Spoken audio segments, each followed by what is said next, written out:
Welcome to Conversational with Carrie Olsen, where we explore what it takes to build a voice acting career that's authentically yours. I'm your host, Carrie Olsen, voice actor and coach, and I'm here to help you transform your voice acting approach, both in the booth and beyond. Let's get conversational.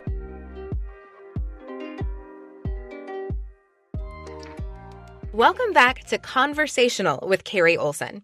Today, we're exploring one of my core beliefs about voice acting success. Becoming a better voice actor starts with becoming a better person. And this is a principle that, of course, applies far beyond voice acting. All kinds of professional success starts with personal development and authenticity. If you've been listening to this podcast, you know we've been challenging conventional wisdom about performance and success. In our first episode, I shared why a conversational approach extends beyond just technique. And last week, we explored the culture of upgrading and why constantly chasing the next tool or credential often keeps us stuck. Today, we're diving into the powerful connection between who you are when nobody's watching and your ability to perform at your highest level, whether that's behind a microphone or in a boardroom or on a stage.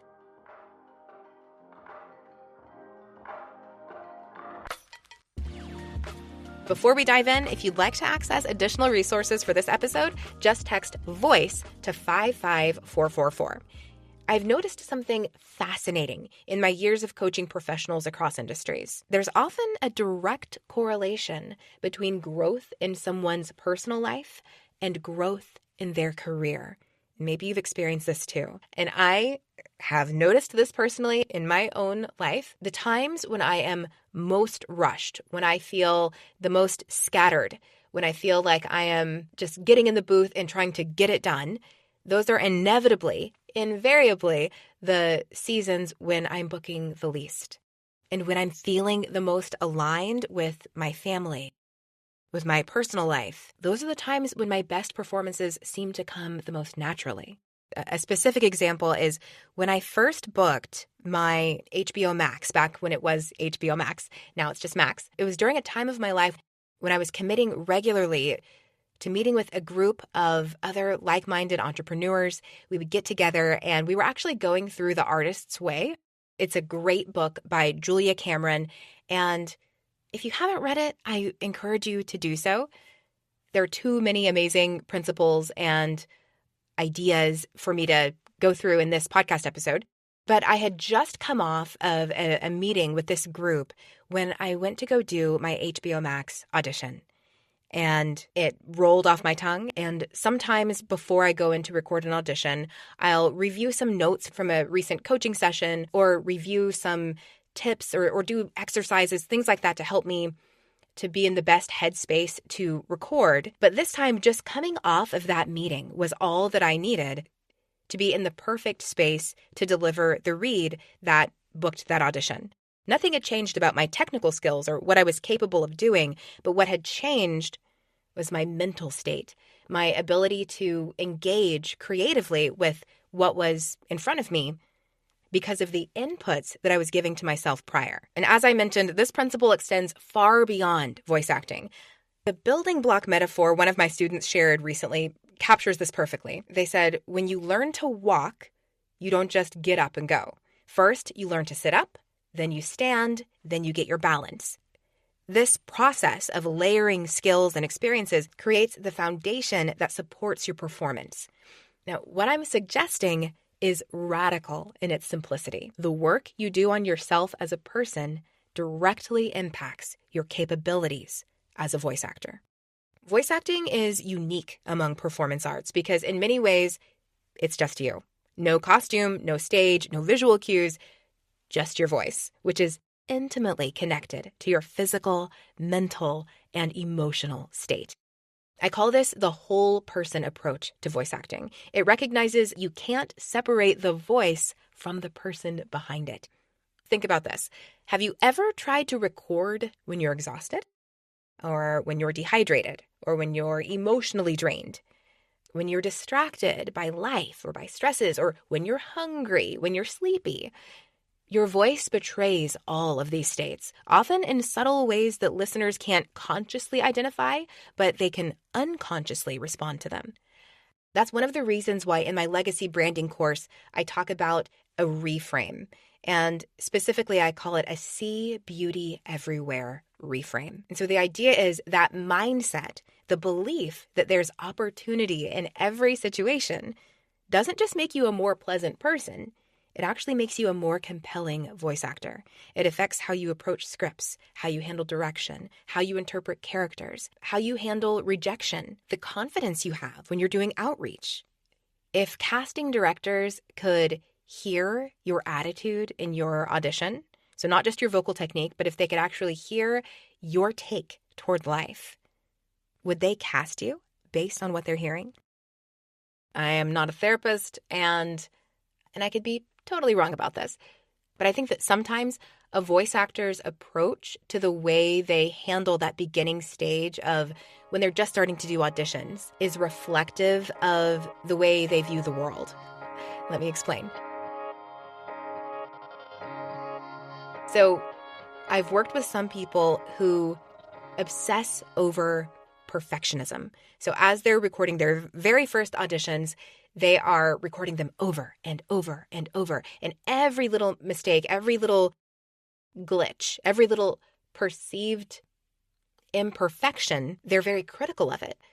And not only does this cause them to record over and over and over again, I think that the mindset or the belief behind doing that is oftentimes, well, I want to know exactly what the client wants. And if I don't know exactly what the client wants, then there's no way for me to deliver it. And so I'm just stuck in this cycle of anxiety, right? What am I supposed to do? I have this little bit of direction or this little bit of specs that's telling me, to be cheerful and upbeat. Okay. But there's so many different ways to be cheerful and upbeat. So how am I supposed to give the client what they want if I have no idea what that is? And it creates this anxiety. And trust me, I have been there. I have told the story before that the very first job I recorded it 18 times. And I also have been guilty of throwing my hands up in the air and saying, how am I supposed to know what this client wants from, this 15-second script? If they just told me exactly what they wanted, I could deliver it. But without that information, well, I'm stuck in the dark. But the See Beauty Everywhere framework says, well, the client isn't telling me exactly what they want, so that opens up opportunity for me. That puts the creativity ball back in my court. So now I get to look at this script and interpret it and make it my own. And I get to say what's going to be born of this script, what's going to bubble to the surface because of my unique perspective and my unique take that I'm giving to this script. Once I discover that perspective, once I deliver that and I hit send on the audition, I'm content. I'm not going to be anxious, wondering if I did the right thing. I know I did the right thing because I made it authentic and genuine to me, which is the only thing that I can do. So as you learn to embrace that concept of, well, this is what I can do, and I'm happy with that, that can transfer over to your daily activities as well. And you can see how that can be transformational when you embrace that in the booth and then you embrace that in your daily life. Not always trying to bend over backwards to please everyone else, but knowing yourself well enough to know what it is you do well and what you can bring to any situation. And I've also noticed that when voice actors focus on personal development, they become more resilient to the inevitable rejections and setbacks in this industry. And there are setbacks in this industry. As one student put it, everyone's going to fail. It's what you do with that failure. Are you going to sit there and go, I can't do it? Or are you going to be like, okay, it's just a setback? Or even better yet, it's an opportunity for something else. This resilience isn't just psychologically healthier. It actually frees up your creativity in the booth so that you can deliver more compelling reads.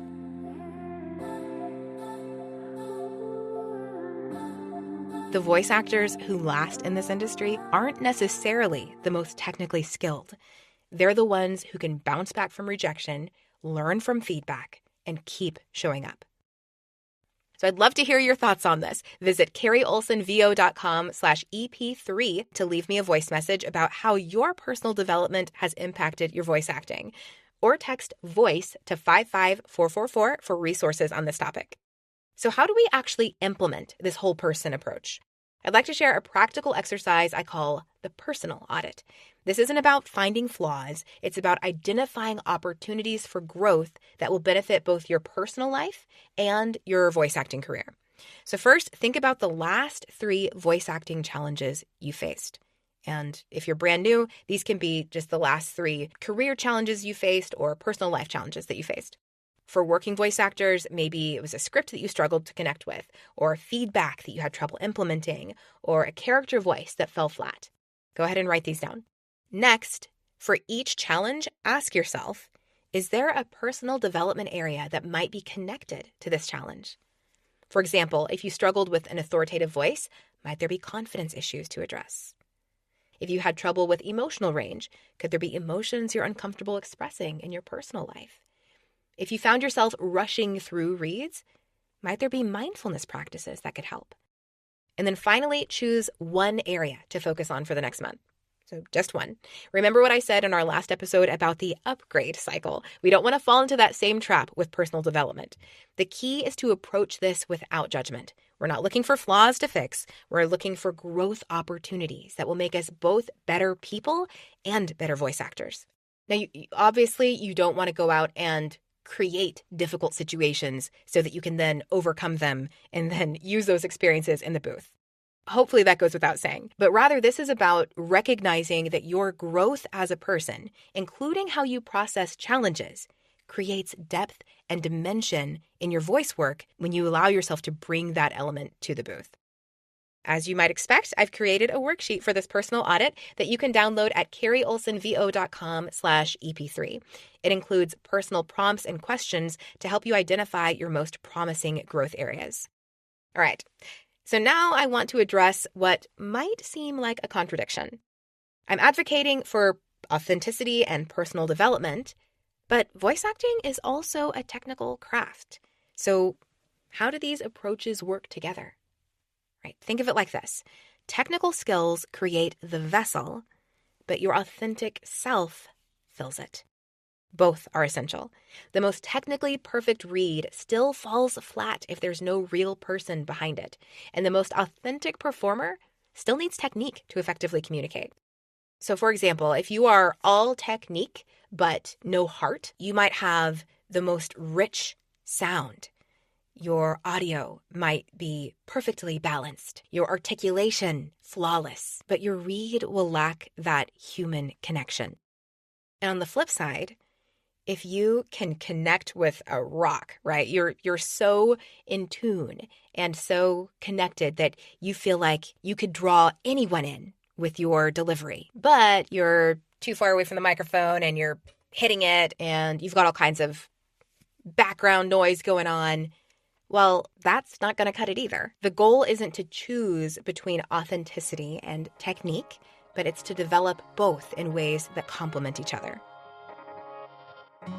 As we wrap up today, I want to emphasize that becoming a better person doesn't just make you a better voice actor, it makes voice acting more fulfilling. When your performance comes from an authentic place, the work itself becomes more meaningful. One of my students put it beautifully. Everything in life is buildable. As long as you have that strong foundation, then you build upon that foundation. Your personal development is the foundation upon which your voice acting career stands. If you found this helpful, please subscribe so you don't miss future episodes. Next week, we're going to build on this concept by exploring the implementation gap, which is why knowledge isn't enough and how to actually put these ideas into practice. Because knowing you should develop as a whole person is one thing, actually doing it is another. Thanks for being a part of the conversation today. I'm Carrie Olsen, and if you'd like to stay connected, text VOICE to 55444 for exclusive resources. Until next time, remember your voice is unique. Your path should be too.